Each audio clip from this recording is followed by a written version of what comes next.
9 number ল বা নীতি যেটা ওটা হইতেছে গিয়া win through your action never through argument. তো এটার মানে হইতেছে গিয়া সবসময় তোমার কাজের মাধ্যমে জয়লাভ করা এবং মানে তর্ক না করা।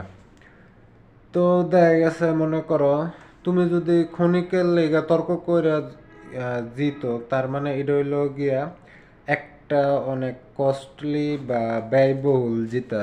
দেখা গেছে এটার মাধ্যমে দেখা গেছে তুমি আরেকজনের মধ্যে রাগ আরেকজন যে আছে তার রাগ জন্ম নিব এবং সে চাইবো যে ভবিষ্যতে তোমার ক্ষতি করার লেগে। তো এই জায়গায় যেটা করা উচিত ওইটা হইলো গিয়া যে তারে তোমার যে কাজ আছে কাজটা দেখাইয়া জয়লাভ করা। আর এবং তার সাথে তর্ক না কইরা তোমার বা তর্ক বা এক্সপ্লেন না করে কাজ করে দেখানো।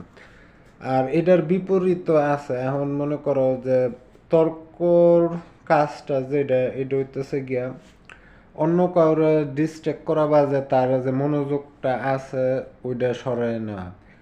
এখন তারা যদি তুমি ডিসিপশন বা ভুল ধারণা দিয়া বা মিথ্যা কথা বলতে গিয়া যদি ধরা পড়ে যাও, তখন তোমার যেটা করতে হবে যে এত নিশ্চিতভাবে এবং তোমার এত বিশ্বাস রাখতে হবে যে তুমি যে তর্ক করতেছো এবং যে মিথ্যা কথাটা বলতেছো সে বুঝতে পারবো না যে তুমি এটা মিথ্যা কথাটা বলতেছো, মানে মিথ্যা বলতে গিয়ে ধরা পড়ে গেলে। তো এই